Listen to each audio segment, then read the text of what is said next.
Anupama Rai Dandotia welfare foundation ARD news के live कार्यक्रम में आपका स्वागत है। दोस्तों, आज हमारे साथ में हैं एडवोकेट अनिल मिश्रा, जिनको ग्वालियर ही नहीं मध्य प्रदेश में एक बब्बर शेर के नाम से जाना जाता है। और आज अनिल मिश्रा का यूजीसी पे एक बड़ा ऐलान है, जिसको लेकर हमने पहले भी ऐलान किया था कि यूजीसी पर जिस तरह बरेली के सिटी मजिस्ट्रेट ने त्यागपत्र दिया है, अब उससे भी बड़ा ऐलान अनिल मिश्रा जी करने वाले हैं। तो अनिल मिश्रा जी, एआरडी न्यूज में आपका स्वागत है। धन्यवाद। यूजीसी पर ऐसा क्या करना चाहिए? एक डबल काला कानून है, अंधा कानून है, जो कि सिर्फ सवर्णों का पतन करने के लिए लाया गया है, सवर्णों का दमन करने के लिए लाया गया है। मैं तो उन लोगों से ये पूछना चाहता हूं कि जिन लोगों ने संसद में बैठकर इस कानून को पास करने की अनुमति दी, उनमें क्या सवर्ण सांसद और विधायक मौजूद नहीं थे? बड़ी शर्म की बात है उन सांसदों पे जिन लोगों ने ऐसे कानून को पास करने में मदद की। ये कानून पहले 89 से चालू हुए, सवर्णों का पतन उस समय से चालू हुआ। इस समय वोट की राजनीति और बढ़ गई, कुर्सी की हवस और बढ़ गई, राजनीतिक दलों की हवस बढ़ गई। उनने कहा अब कौन सा उपाय किया जाए, क्योंकि सवर्ण तो वोट देगा, तो किसी ना किसी को है, उसका वोट फिक्स है, वो तो वोट जेब में रखा है हमारी। अब समस्या ये आई कि इन लोगों ने 75% लोगों को, क्योंकि उसमें ओबीसी भी शामिल कर दी, 75% लोगों को, जनसंख्या को एक तरफ कर दिया और 25% सवर्णों को एक तरफ छोड़ दिया। 25% सवर्णों को इसलिए एक तरफ रखा कि इन्हें जहां वोट देना है दे देंगे, लेकिन हमें तो 75% से मतलब है। 75% डिसाइडिंग फैक्टर है उनकी नजर में, उनकी कुर्सी के लिए वो जिम्मेदार उत्तरदायित्व वोट है।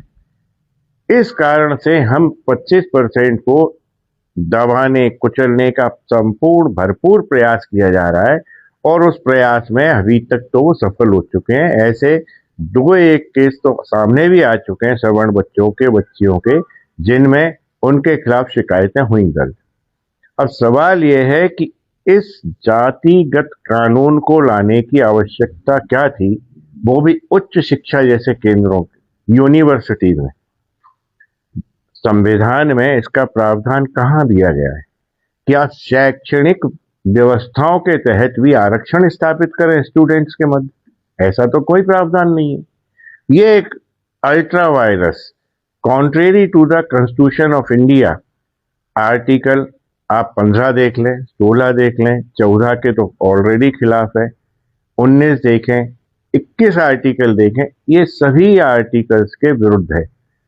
और शर्म का विषय है कि जो राजनीतिक प्रतिनिधि हम लोग चुन के भेजते हैं, वो बहुतायत में सवर्ण है संसद में, उसके बावजूद सवर्णों पे गाज गिराने में उनको जरा भी लाज नहीं आई और शर्म नहीं आई।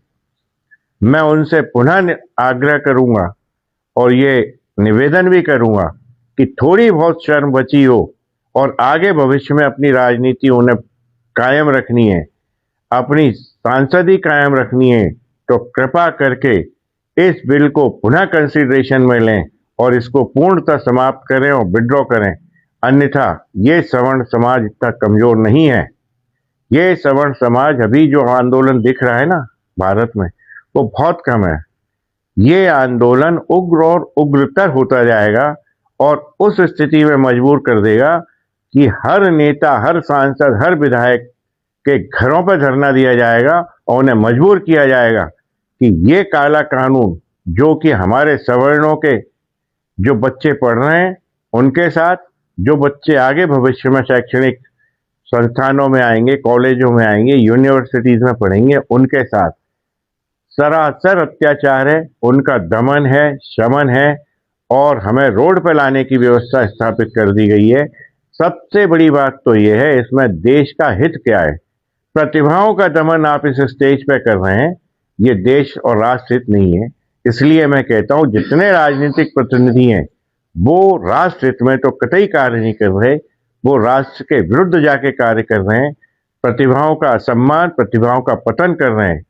उन्हें ये बहुत महंगा पड़ने जा रहा है।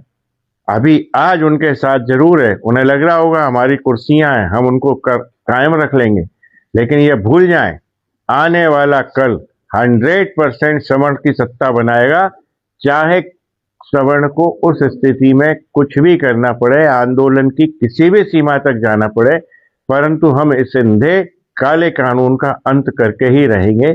ये हमारा संकल्प है और दृढ़ संकल्प है। जी, दृढ़ संकल्प तो लगातार आप जैसे जो भी क्रांतिकारी, चाहे शेर हों चाहे बब्बर शेर हों, वो लगातार 1989 से करते आए हैं। 90 में लोगों ने देह संस्कार भी करे, आत्मदाह करने की कोशिश की, पर क्या हुआ? क्योंकि आप ही के समाज में, हमारे ही समाज में कुछ ऐसे सगुनी और ऐसे धतराष्ट्र हैं जो लगातार पैसे देके कहते हैं कि स्वर्ण वोट तो हमारा गुलाम है। आपकी बात बिल्कुल सर्वथा सही है। मैंने पहले भी ये कहा कि राजनीतिक व्यक्तिगत स्वार्थों की खातिर हमारे ही समाज के लोगों द्वारा इस नोटिफिकेशन को जारी करवाया गया 13 जनवरी 2026 को ये जारी हुआ। इसके तहत जो परिभाषित किया गया उसको आप देखिए।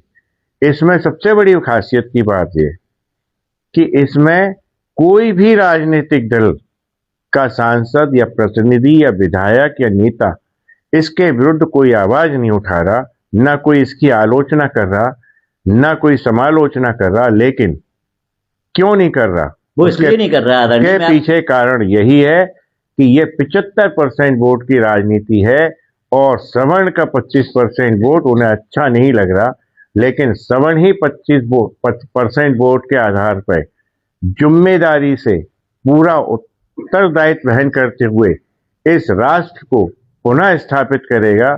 जो इन लोगों ने आज जिस स्थिति में ला दिया है देश को, उस स्थिति को एक प्रगतिशील मार्ग देगा, क्योंकि प्रतिभाओं का दमन और शमन अब हम सहन नहीं करेंगे। हम आने वाले भविष्य को बिल्कुल नहीं कुचलने देंगे। निश्चित ही हम अपने अचीवमेंट को, अपने उद्देश्य को प्राप्त करेंगे और ये जो लाया गया है रेगुलेशन और नोटिफिकेशन, इसको 100% वापस करना ही पड़ेगा। कैसे वापस होगा जी? ये संसद में ही वापस होगा।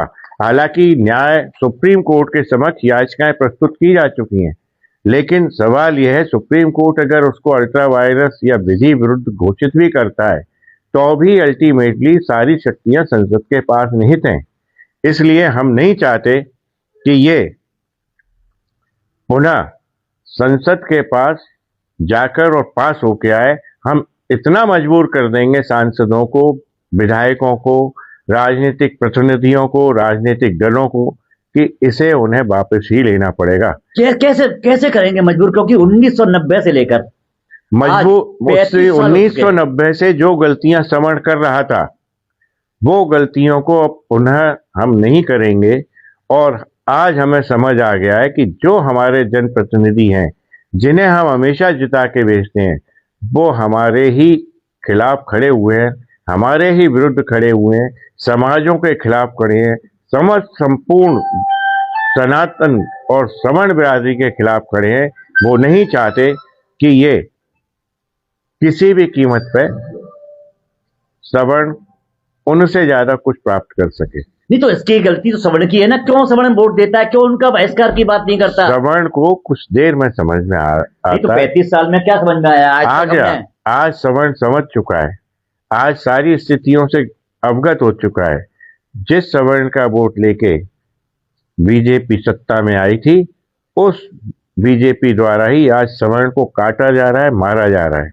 बीजेपी नहीं, आदरणीय, कांग्रेस की भी देन है। कांग्रेस दिग्विजय सिंह इसके चेयरमैन है। मालूम है मुझे, दिग्विजय सिंह इसके एक अंग है, उसके चेयरमैन है। उनके द्वारा दो इसमें प्रावधान करवाए गए, एक तो ओबीसी को शामिल कराया गया, दूसरा उसने कहा कि जो कमेटी बनेगी उसमें एक भी जनरल कैटेगरी का आदमी नहीं होगा। तो सारी पार्टियां, सारे राजनीतिक दल एक ही प्रयास में है कि सवर्णों का किस प्रकार से दमन और शमन हो, क्योंकि यही अपनी शक्ति दिखाकर हमेशा सत्ताओं को परिवर्तित करता आया है, गिराता आया है, बनाता आया है। ये आप गलत कह रहे हैं कि स्वर्ण लेकिन सरकार बनाता है तो आज उन्हें डर होता है। आज स्वर्ण को जिस तरह कुचला जा रहा है, अब उन्हें यही डर सताएगा, क्योंकि अभी तक सवर्ण ने सोचा था कि जो आने वाली 12 वर्ष से बीजेपी सरकार चल रही है, ये हमारे लिए हित में कार्य करेगी, देश की प्रगति का कार्य करेगी। उनके वादे निठल्ले निकले, झूठे निकले, फर्जी निकले, और आज सवर्ण रोड पे खड़ा हुआ है और पोजीशन ये आ गई है कि अगर सवर्ण इस दिशा में आगे नहीं बढ़ता तो निश्चित ही सवर्णों का इस देश से पतन हो जाएगा और जो सरकारें होंगी वो 75% वोटों के आधार पर चलेंगी। लेकिन ऐसा हम नहीं होने देंगे। हम 25% उन 75 के सामने बहुत भारी हैं और हम इसका जवाब संसद में भी देंगे, विधायिका में भी देंगे, हर घर घर को घेर के देंगे, विधायक का घर घेरेंगे और साथ में सांसदों का घर। आप लोग घेरने की बात करते हैं, मगर अभी तक नहीं घेर पाए। अभी इशू आया है, अभी जारी हुआ है 13 जनवरी यूजीसी 13 को जारी हुआ है। 1989 को SC ST एक्ट 1989 को SC ST एक्ट जारी हुआ, जिसमें 18 में कुछ संशोधन किया माननीय उच्चतम न्यायालय द्वारा, लेकिन पुनः उसको इस तरह का लागू कर दिया हमारे बीजेपी सरकार द्वारा। बीजेपी नहीं, कांग्रेस भी है, दोनों, एक सांपनाथ एक नागनाथ। हर पार्टी सांपनाथ नागनाथ, कोई छछूंदर, कोई बिच्छू तो है ही, हर पार्टी है। लेकिन कहने का आशय ये है, अब हम राजनीतिक दलों पर कोई विश्वास नहीं करेंगे। ये सवर्ण अब स्वतः अपने संगठन निर्मित करेगा और उन संगठनों से जो जाएंगे प्रतिनिधि, वही पार्लियामेंट में बैठेंगे।